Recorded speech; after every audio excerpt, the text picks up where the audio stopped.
మద్యం మత్తే 15 నిండు ప్రాణాలు తీసింది. ఏర్పేడు ఘటనలో తాగుబోతు డ్రైవరే జనం ప్రాణాలు తీశాడు. ప్రమాదం జరిగిన సమయంలో డ్రైవర్ గురవయ్య ఫుల్లుగా మందు కొట్టి ఉన్నట్టు తేలింది. మందు కొట్టి స్టీరింగ్ పట్టి 15 మంది అమాయకుల చావుకు కారణమయ్యాడు డ్రైవర్ గురవయ్య. ఈ ఘటనలో మరో 10 మంది పరిస్థితి విషమంగా ఉంది.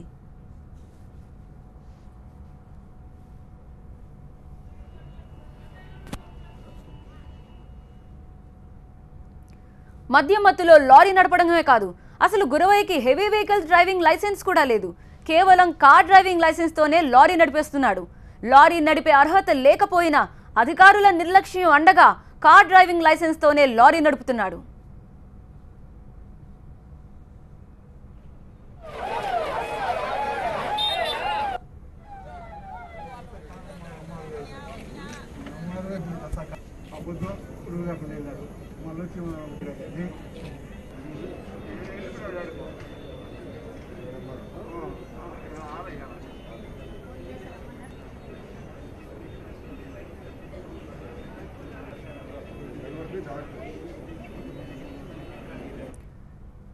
నెల్లూరు జిల్లా నాయుడుపేటకు చెందిన తాతమశెట్టి రమేష్ అనే వ్యక్తి 2 నెలల క్రితం ఈ లారీ కొన్నాడు. దొరవారి సత్రం మండలం పోలిరెడ్డిపాలెంకు చెందిన గురవయ్యను డ్రైవర్గా పెట్టుకున్నాడు. అతను 7 ఏడాదిన్నర క్రితం సూళ్లూరుపేట ఆర్టీఏ నుంచి కార్ డ్రైవింగ్ లైసెన్స్ తీసుకున్నాడు. అదే లైసెన్స్తో లారీ తీసుకుని తెలంగాణకు వచ్చాడు. మహబూబ్ నగర్లో 25 టన్నుల లోడ్ ఎత్తుకుని గురువారం రాత్రి 8 గంటలకు బయలుదేరాడు. ఫుల్లుగా మందు కొట్టి రాత్రంతా నడుపుతూ గురవయ్య ఇక్కడికి చేరుకున్నాడు. శుక్రవారం ఉదయం కడప సమీపంలో మళ్లీ మందు కొట్టాడు.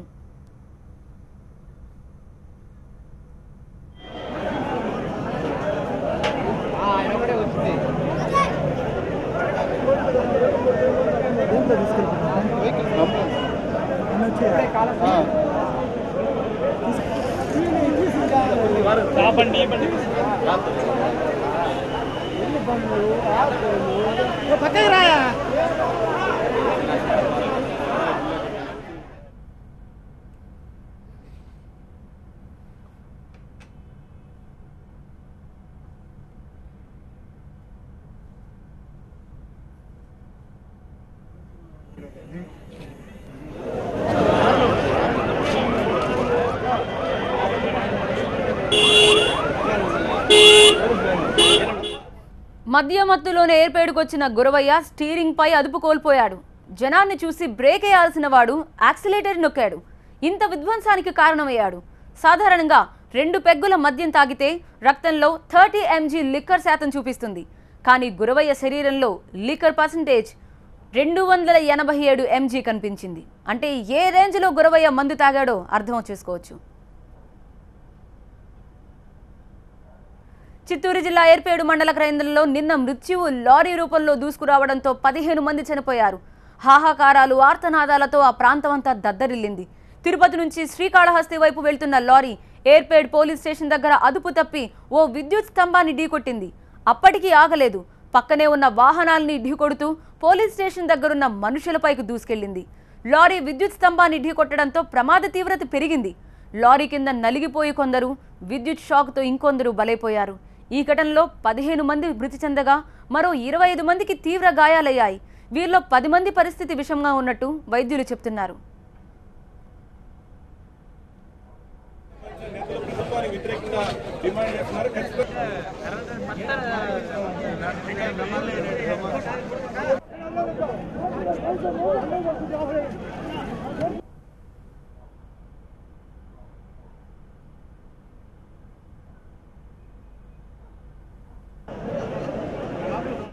స్వర్ణముఖి నదీ తీరంలో జరుగుతున్న ఇసుక మాఫియాను అరికట్టాలను కోరుతూ తహసీల్దార్ కార్యాలయం దగ్గర ధర్నా చేపట్టేందుకు మునగాలపాలెం గ్రామానికి చెందిన 50 మంది రైతులొచ్చారు. స్థానిక పోలీస్ స్టేషన్లో ఎస్పీ విజయలక్ష్మి తనిఖీలు చేసేందుకు వచ్చారనే సమాచారంతో వారంతా అక్కడికి గుంపుగా తరలి వెళ్లారు. పోలీసుల్ని కలిసి ఎస్పీకి వినతిపత్రం ఇచ్చేందుకు అనుమతించాలని కోరగా కాసేపు వేచి ఉండాలని వారు సూచించారు. అంతలోనే మృత్యు శకటం దూసుకొచ్చింది. తిరుపతి నుంచి శ్రీకాళహస్తి వైపు లోడ్తో వెళ్తున్న లారీ పోలీస్ స్టేషన్ దగ్గర ఉన్న విద్యుత్ స్తంభాన్ని ఢీకొట్టి బీభత్సం సృష్టించింది. విద్యుత్ తీగలు కింద పట్టం, మంటలు చెలరేగడం ఒకేసారి చోటు చేసుకోవడంతో 11 మంది అక్కడికక్కడే చనిపోయారు.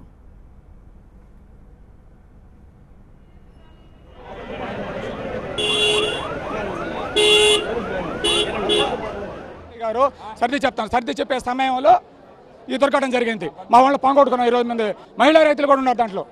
ఎస్పీ గారు కానీ లోపల పిలిచి కానీ 10 నిమిషాలు మాట్లాడుంటే మాకు ఈ నష్టం జరిగి ఉండేది కాదు, ఈ దుర్ఘటన జరిగే ఉండేది కాదు. మాకు ఇది మామూలుగా కొట్టుకొని పోయి ఉంటే ఆర్డినరీ పీపుల్ ఉన్నట్టు రైతులు పోయాం. ఈరోజు న్యాయాని కోసం వచ్చి రైతులు చనిపోయాం. ఈరోజు చాలా మంది చనిపోయారు మా వాళ్ళు. ఇటీవల రైతులు అనేకసార్లు ఆందోళన చేయడం జరిగింది ఇసుక మాఫియా దీనిపైన. అధికార పార్టీలో ఉన్నటువంటి 2 వర్గాలుగా ఏర్పడి ఈ మండలంలో ఉన్నటువంటి మంత్రిని అండదండలు చూసుకున్న ఒక వర్గం రైతుల పక్కన ఒక వర్గం 2 వర్గాలుగా విడిపోయి ఇసుక మాఫియాకు వ్యతిరేకంగా ఆందోళన చేస్తున్న ఈ పోలీసులు కానీ అధికార పార్టీ కానీ ఏమాత్రం కూడా పట్టించుకోలేదు. ఇటీవల మంత్రి గురించి బర్తరఫ్ చేస్తే మంత్రి గారికి మంత్రి పదవి కావాలని చెప్పేసి మంత్రి గారి తాబేదారులు ఇసుక మాఫియా అంతా కూడా ఇక్కడ ఇదే పోలీస్ స్టేషన్ ముందర గంటల కొద్ది ధర్నా చేయడం జరిగింది. కానీ ఆ రోజు కూడా పోలీసులు ఏమాత్రం కూడా ఈ ట్రాఫిక్ని క్లియర్ చేయడంలో చాలా వైఫల్యం చెందారు. మరలా ఈరోజు ఇక్కడ చూస్తే కేవలం అధికార పార్టీ ఒక వర్గాన్ని కొమ్ము కాస్తున్నటువంటి పోలీసు ఆఫీసర్లు కొంతమంది కొమ్ము కాసి ఈరోజు ఈ దుర్ఘటనకి పూర్తి బాధ్యత ఇక్కడ ఉన్నటువంటి పోలీస్ ఆఫీసర్లు, డిఎస్పీ, సిఐ ఇక్కడ ఉన్నటువంటి వాళ్ళు పూర్తి బాధ్యత వహించాలి. రెవెన్యూ వాళ్ళు ఎవరు స్పందించట్లా. ఈడ ఏర్పడి మనల్ని ఎట్లుందంటే రెవెన్యూ వాళ్ళు ఎట్టి పరిస్థితుల్లో స్పందించే క్వశ్చనే లేదు. మొత్తం అట్నే ఉన్నారు సార్. ఒక చిన్న అర్జీ ఎత్తుకుని ఇవ్వాలంటే కూడా జరగదు. ఈరోజు 10 మంది చనిపోయారంటే కారణం రెవెన్యూ వాళ్ళే. ఎప్పుడైనా ఫోన్ చేయండి, మన ఎంఆర్ఓ కూడా దొరకరు మాకు. ఆయన దొరికేది గగనం. అది ఏమని మాకు ఎంఆర్ఓకి వచ్చాడు. ఇది ఆటో అట్టుపండు అంటారు చూడండి సార్, ఆ విధంగా మాకు ఆటో అట్టుపండు లాగా మాకు ఎంఆర్ఓ గారు ఇక్కడ వేశారు. అటు చిత్తూరు జిల్లా ఏర్పేడు ఘటనలో మరణించిన వారి కుటుంబాలకు 5 లక్షల రూపాయల పరిహారం ప్రకటించింది ప్రభుత్వం. ఘటనపై విచారణకు ఆదేశించిన సీఎం చంద్రబాబు క్షతగాత్రులకు మెరుగైన చికిత్స అందించాలని అధికారులకు ఆదేశించారు.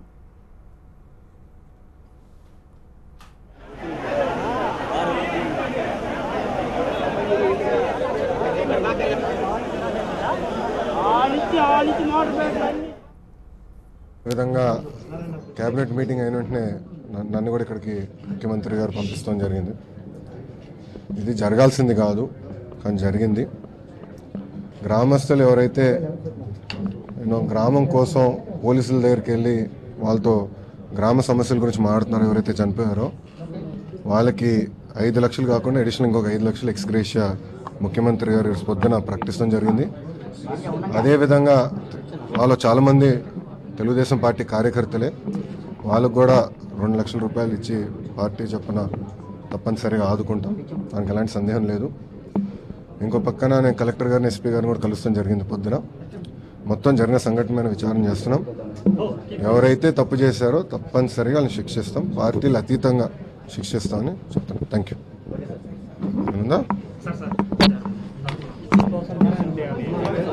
ఓకే అమ్మా, కొంచెం వినండి అమ్మా, కొంచెం వెళ్ళాలమ్మా ప్లీజ్.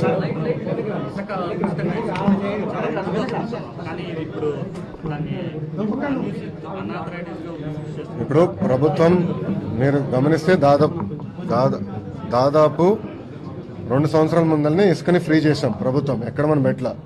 కొంతమంది కావాలని ఇక్కడ తప్పు చేస్తాం మటుకు పార్టీలు అతీతంగా శిక్షిస్తాం. ముఖ్యమంత్రి గారు ఈ విషయమైనా చాలా సీరియస్గా ఉన్నారు. నిన్న మాకు సమన్వయ కమిటీ మీటింగ్ జరిగింది క్యాబినెట్ మండలం. ఆ విషయంలో కూడా అక్కడ అందరూ పెద్దలు మేము అందరూ ఉన్నాం, మంత్రివర్యులు కూడా అందరూ ఉన్నాం, చాలా సీరియస్గా ఉన్నారు. ఆ విషయమైనా తప్పు ఎవరు చేసినా శిక్షిస్తున్నారు, ఎలాంటి సందేహం లేదు. కానీ ఈ విషయంలో పోలీస్ అధికారులు స్పందించారు. జేసీబీని తీసుకెళ్లి పోలీస్ స్టేషన్లో కూడా పెట్టారు. స్పందించలేదంటూ కరెక్ట్గా స్పందించారు. కానీ ఏమైందంటే ఇక్కడ లోపలికి వెళ్ళి మాట్లాడారు, ఎస్పీ గారు కూడా మాట్లాడారు. కొంతమంది లోపలికి వెళ్ళి మాట్లాడారు, కొంతమంది బయట ఉన్నారు. కానీ ఏంటంటే దౌర్భాగ్య స్థితి ఏంటంటే మనకి అనుకోకుండా యాక్సిడెంట్ జరిగింది, దానికి మనం ఏం చేయలేం, అని జరిగింది అంతే తప్ప వేరేదేం లేదు.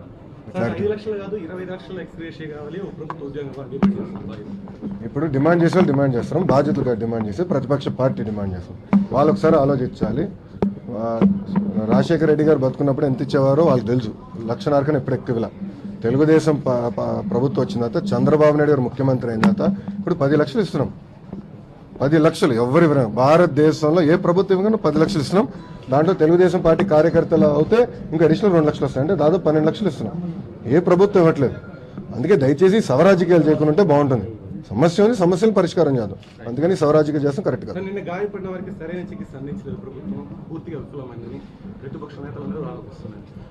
అన్నా ఇప్పుడు నేను హాస్పిటల్కి వచ్చాను, దాదాపు 8 మంది కలిశాను, అందరినీ పక్కన తీసుకెళ్ళి అడిగాను, మీకు ఎలా ఇబ్బంది ఉందా, సమస్య ఉందా జాగ్రత్త చూసుకుంటున్నారు అడుగుతాం జరిగింది. మాకు ఎలాంటిది లేదు సార్, చాలా బాగా చూసుకుంటున్నారు, వాళ్ళే స్వయంగా చెప్తున్నారు. అందుకని రాజకీయాలు చేసే సమయం కాదండి. ఒక్క గ్రామం నుంచి దాదాపు 15 మంది చనిపోయారు. రాజకీయాలు చేసే సమయం కాదు ఇది, వాళ్ళు కూడా తెలుసుకోవాలి. మళ్ళీ పరామర్శించి మళ్ళీ వాళ్ళు ఒక ఐక్యత తీసుకురావాల్సిన సమయంలో మళ్ళీ ఇంకా చిచ్చు పెడతాం కరెక్ట్ కాదు. రాజకీయాలు చేస్తాం అంతకన్నా కరెక్ట్ కాదు. 10 లక్షలు ఇచ్చాం, అంత క్లియర్. Thank you.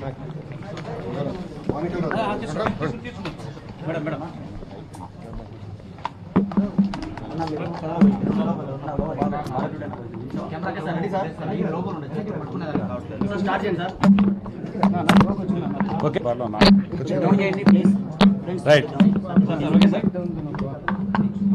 నిన్న జరిగిన యాక్సిడెంట్ చాలా దురదృష్టకరం.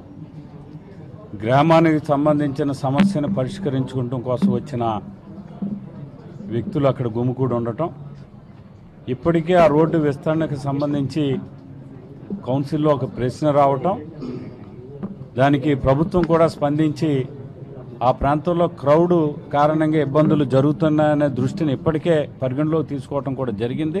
అయినా దురదృష్టవశాత్తు నిన్న ఇప్పటికే డ్రైవర్ లిక్కర్ తీసుకుని ఉన్నాడనేది ఈ పరిశీలన తర్వాత తెలియటం కూడా జరిగింది. దీని మీద కూడా ప్రభుత్వం నిన్నే క్యాబినెట్లో చాలా సీరియస్ డిస్కషన్ చేసి యాక్సిడెంట్లను ఎట్లా తగ్గించాలన్న దాని మీద కూడా ప్రధానమైన శ్రద్ధను ప్రభుత్వం పెడుతూ ఈ మందు తాగి డ్రైవ్ చేసే అవకాశం లేకుండా ఏ రకమైన చర్యలు తీసుకోవాలనే దాని మీద కూడా ఒక నిర్ణయాన్ని తీసుకోవటం, అలాగే ఇప్పుడే పేషెంట్లని కలవటం జరిగింది. వైద్యం విషయంలో చాలా హాస్పిటల్ సిబ్బంది చాలా బాగా స్పందించారు. అలాగే అటు పోలీస్ రెవెన్యూ సిబ్బంది కూడా వెంటనే అలర్ట్ అయి మమ్మల్ని హాస్పిటల్కి తరలించే విషయంలో చాలా బాగా స్పందించారని సంతృప్తిని వ్యక్తం చేయడం జరిగింది. ఇదే సందర్భంలో ఇప్పుడు లోకేష్ బాబు ఈ సమస్య కూడా తెలుసుకుని ముఖ్యమంత్రి గారు కూడా చాలా సీరియస్గా ఉన్నారు. నిన్న కూడా ఆయన చెప్పడం జరిగింది, మమ్మల్ని వెళ్ళి ఇక్కడ పలకరించి వారికి హామీనిచ్చి రమ్మని.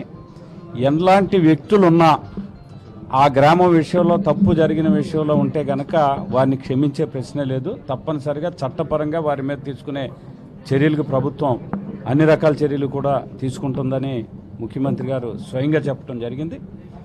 అలాగే ఇప్పుడే లోకేష్ బాబు కూడా ఈ పేషెంట్లు తాలూకా వ్యక్తులు ఎవరైతే అటెండెంట్స్ ఉంటారో వీళ్ళతో కూడా మాట్లాడటం, వారి సంతృప్తిని వ్యక్తం చేయటం, అలాగే భవిష్యత్తులో కూడా ఇప్పుడు ఒక అబ్బాయి ఆటో డ్యామేజ్ అయిందని కూడా తెలియజేయడం జరిగింది. తప్పనిసరిగా అట్లా నష్టపోయిన వ్యక్తులను ఏ రకంగా ఆదుకోవాలా అనేది వెంటనే కలెక్టర్ని కూడా ఆదేశించడం జరిగింది. తప్పనిసరిగా ఇది దురదృష్టకరమైన సంఘటన. ఈ సంఘటన రాజకీయాలకు అతీతంగా మనం ఇవాళ క్షతగాత్రులను కానీ చనిపోయిన కుటుంబాలను కానీ ఆదుకోవాల్సిన అవసరం అటు ప్రజలుగా కానీ ప్రభుత్వం మీద కానీ అందరి మీద ఉంది. భవిష్యత్తులో కూడా ఇట్లాంటి సంఘటనలు జరగకుండా పునరావృతం కాకుండా అన్ని రకాల చర్యలు తీసుకుంటా ప్రభుత్వం సన్నద్ధంగా ఉంది. ఈ దురదృష్టకరమైన సంఘటనలో ప్రభుత్వం ఏ రకంగా సహాయం ఇప్పటికే 5 లక్షల రూపాయలు చంద్రన్న బీమా, 5 లక్షల రూపాయలు ఎక్స్గ్రేషియా ప్రకటించడం జరిగింది. ఇట్లా కాకుండా తెలుగుదేశం పార్టీ కార్యకర్తలకి ప్రత్యేకంగా వారి సహాయాన్ని అందించే అవకాశం కూడా ఉంది. ఇదే కాకుండా వారి లైవ్లీహుడ్లో ఏదైనా ఇబ్బంది వస్తే, ఆరోగ్యపరమైన ఇబ్బందులు వచ్చినప్పుడు వారు ఎట్లా లైవ్లీహుడ్కి ఎట్లా అయితే వారి జీవనోపాధి ఎట్లా కల్పించాలన్న దాని మీద కూడా ప్రభుత్వం ప్రత్యేకమైన శ్రద్ధను.